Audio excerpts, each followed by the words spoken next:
Hello friends, welcome to the channel. நமக்கு இன்றைக்கி எந்த ப்ராஜெக்ட் இருந்துச்சுன்னா துன்றத்தூரில் வந்து எம்பி டெவலப்ஸ் ஆப்போசிட்டில் ஒரு அப்பார்ட்மெண்ட்டில் செகண்ட் ஃப்ளோரில் ஒரு பாத்ரூம் போகணும்னு சொல்லியிருந்தாங்க. என்ன ப்ராப்ளம் கேட்டப்போ அவங்களுக்கு அது பாத்ரூம் கீழே கரெக்டாக ஃபஸ்ட் ஃப்ளோர் வீட்டில் வந்து வாலில் வந்து தண்ணி லீக்கேஜ் ஆகுதுன்னு சொல்லியிருந்தாங்க. சரி வரைக்கும் நானும் போய் செக் பண்ணி கேப்பே இல்லாத டைல்ஸ் ஒட்டி வச்சுருக்காங்க. அட்லீஸ்ட் பாத்ரூம் போடுறீங்கன்னா ஒரு 1 mm ஒரு 2 mm மினிமம் போடுங்க. ஃபேஸரை வச்சே போடுங்க. நீங்கள் ஒயிட் சிமெண்ட் போட்டாலும் சரி, ஃபேஸர் வச்சு போடுறது நல்லது நமக்கு என்றைக்குமே. ஸோ நீங்கள் ஃபேஸரே வைக்கல. ஸோ அதனால் என்ன ஆயிடுச்சுன்னா ரொம்ப டைட்டாக டைல்ஸ் ஒட்டி போட்டிருக்காங்க. அடியில் ஹேர் ஃப்ளோ வந்து ப்ரெஷர் தாங்காமல் லைட்டாக விரிசல் விட்டு ஓப்பன் ஆகும். அந்த கேப்பில் தண்ணி போச்சுன்னா உங்களுக்கு எங்கே வேணால் இறங்கணும். அப்புறம் கஸ்டமர் நாங்கள் எக்ஸ்பிளைன் பண்ணிட்டோம். உங்களுக்கு ஜாயிண்ட் வழியாக தான் உங்களுக்கு லீக்கேஜ் போகிற மாதிரி இருந்தால் நான் போடுற ரவுட்டிங்கில் உங்களுக்கு 100% ஸ்டாப் ஆகிடும். அதை மாரி ரவுட்டிங்கில் நான் போடுறதுல இருந்து தண்ணி லீக்கேஜ் ஆகிடுச்சா நான் பொறுப்பு ஏற்றுவேன், கேரண்டி தருவேன்னு சொல்லிட்டேன். அதை தவிர்த்து வேறு என்னென்னா லீக்கேஜ் வருது, பைப் வழியாக வருதுன்னா நான் பொறுப்பு ஏற்றுக்க மாட்டேன்ட்டேன். ஏன்னா வந்து ரவுட்டிங் தான் நல்லா கேரண்டி தர முடியும். வேறு எதில் லீக்கேஜ் ஆகுது, பாத்ரூம் என்னால் தர முடியாது. ஏன்னா இப்போ ரீசெண்டாக 2-3 கஸ்டமர்கிட்ட வந்து எங்க மேலே ப்ளேம் பண்ணுறாங்க. நீ சரியாக அது ரவுட்டிங் போல, நீ என்ன பண்ணேன்னு தெரியல, நான் ஒன்று பார்த்தல அப்படி இப்படின்றாங்க. நான் வீடியோ போகிற எல்லா கஸ்டமருக்கும் தெரியும்.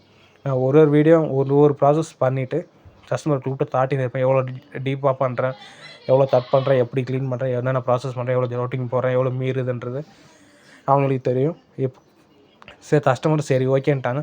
ஏன்னா அவங்க ஒரு ஐடியாவில் தான் இருந்தாங்க. நீங்கள் போடுங்க, மீறி வந்துச்சுன்னா நான் பார்த்துக்கிறேன்ட்டாங்க. சரின்னு ப்ராசஸ் ஸ்டார்ட் பண்ணி இதில் பார்த்தீங்கன்னா படிதரில் உள்ள கேப்பில் விட்டு தாட்டியிருப்பேன்.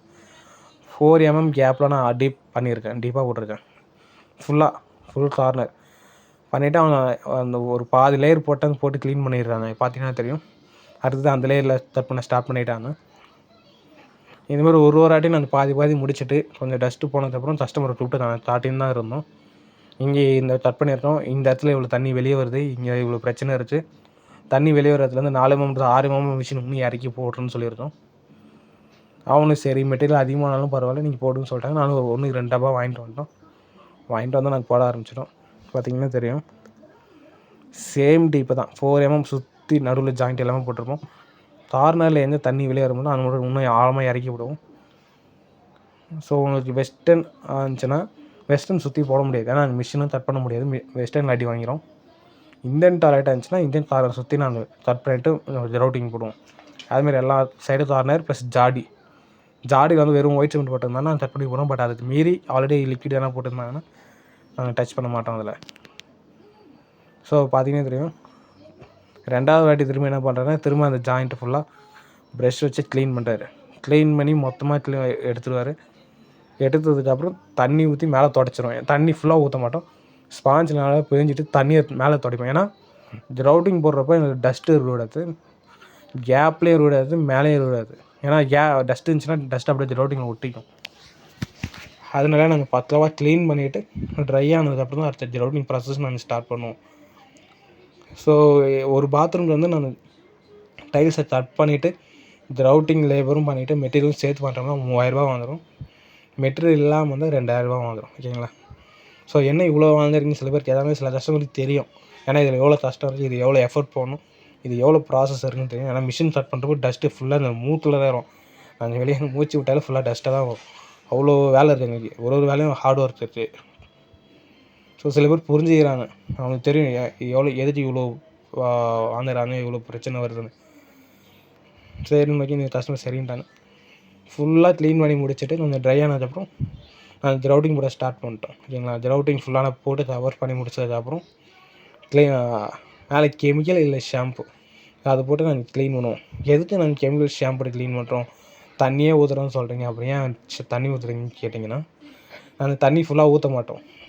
ஸோ தண்ணியில் தொடச்சி அதுக்கான ஸ்க்ரப்பரில் மேலே இருக்க டைலை தேய்ப்போம். ஏன்னா மேலே இருக்க டைலில் சைடில் ஃபுல்லாக நாங்கள் ரவுட்டிங் போட்டு ஒட்டின்னு இருக்கோம்.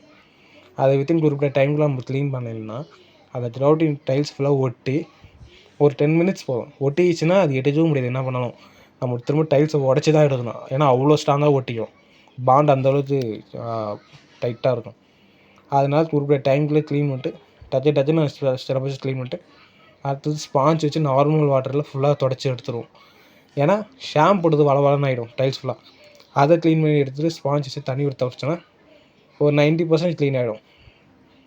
ஃபுல்லாக தொடச்சி எடுத்துகிட்டு லாஸ்ட்டாக திரும்ப இன்னொரு பக்கெட்டில் தண்ணி ஒரு புது ஸ்பாஞ்ச் போட்டு திரும்ப ஸ்டார்டிங் டு எண்டு வரைக்கும் அழகாக டைல்ஸ் மேலே எல்லாத்தையும் க்ளீன் பண்ணி எடுத்துட்டோம்னா டைலும் பழைய மாதிரி நல்லா ஷைனிங்காக பளபளன்னு இருக்கும்.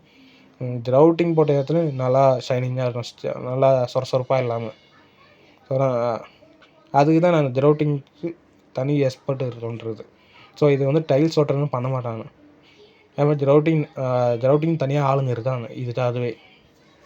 ஏன்னா ஒயிட் சிமெண்ட் சொன்னீங்க யார் வேணால் போட்டு போயிடலாம். பட் கிரவுட்டிங்கிறது அவங்க போட்டால் தான் கரெக்டாக இருக்கும்.